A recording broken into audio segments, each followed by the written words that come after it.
کہ ہمیں net working کی ضرورت ہے۔ دیکھیں فٹ بال میچ آپ نے دیکھا، اس میں آپ نے دیکھا کہ کوئی بھی ٹیم جب گول، یہ جو تیسری بات ہے ایک دعوت پیش کرنا، یہ ہمارا گول ہے۔ اس ملک کی ہم تعمیر کریں گے، اس ملک سے ہم ظلم کا ازالہ کریں گے، اس ملک میں ہم ناانصافی کو ختم کریں گے، اس ملک سے ہم غربت کا ازالہ کریں گے، اس ملک میں ہر انسان کو عزت اور تکریم ملے، یہ ہمارا گول ہے۔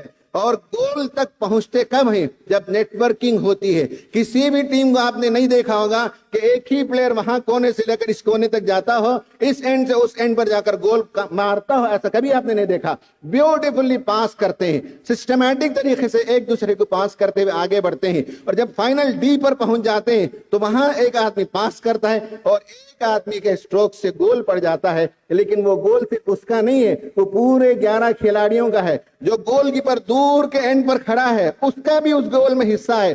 اس گول کی حفاظت کرتے ہوئے 2-4 ڈیفینڈرز بیک میں موجود ہوتے ہیں، ڈیفینڈرز وہ آگے نہیں جاتے، ان کا بھی حصہ ہوتا ہے اس گول میں۔ تو 11 لوگوں کا وہ گول ہوتا ہے، حالانکہ کک شاٹ ایک نے مارا۔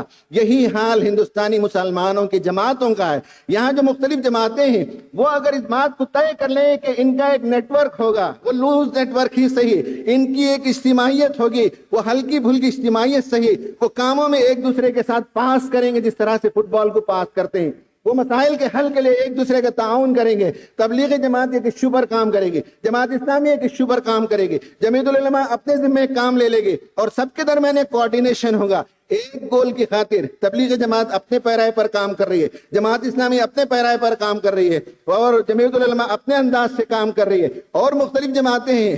یہ سب جماعتیں ایک گول کے لیے الگ الگ رول پلے کریں گے، جیسے کہ ڈیفینڈر ایک رول ہوتا ہے، سینٹر فارورڈ ایک رول ہوتا ہے، رائٹ اور لیفٹ کا پاس کرنے والا ایک رول ہوتا ہے۔ اسی طرح سے مختلف امت کی جماعتوں کے درمیان یہ صورتحال مرکز میں ہم دیکھتے ہیں کہ جب کوئی مسئلہ آتا ہے یا تو امیر جماعت ان کو بلاتے ہیں یا امیر جماعت وہاں چلے جاتے ہیں، اور ہر ایشو پر بڑے اوپر کی سطح پر یہ کوارڈینیشن بہترین طور پر پایا جاتا ہے۔ لیکن میں یہ نہیں سمجھ سکا کہ یہ کوارڈینیشن نچلی سطح پر کیوں نہیں ہو پاتا ہے، اور جب نیچے اور چلے جاتے ہیں تو یہ کوارڈینیشن کیوں نہیں ہوتا، ایک دوسرے کے ساتھ اسٹیجز شیئر کیوں نہیں کرتے، ایک دوسرے کے اجتماعات میں شریک کیوں نہیں ہوتے، ایک دوسرے کے لیے دعائیں کیوں نہیں کرتے، ایک دوسرے کے لیے خیر خواہی کے الفاظ اپنے ساتھیوں سے کیوں نہیں کہتے۔ ہم کہہ سکتے ہیں کہ میرا یہ کام ہے، میں اسی پر توجہ دیتا ہوں، لیکن ان کا کام بھی اچھا ہے، اگر آپ کو اچھا لگے تو وہاں جا کر کام کریں، ہم ان کے لیے دعا کرتے ہیں، وہ بھی ہمارا کام کرتے ہیں۔ یہ اگر فراخ دلی، وسعت قلبی، اعلیٰ ظرفی اور نیٹ ورکنگ پیدا ہو جائے تو گول ایک ہوگا، لیکن مختلف جماعتیں آپس میں کوارڈینیشن کے ساتھ بہترین طور پر کام کر سکتے ہیں۔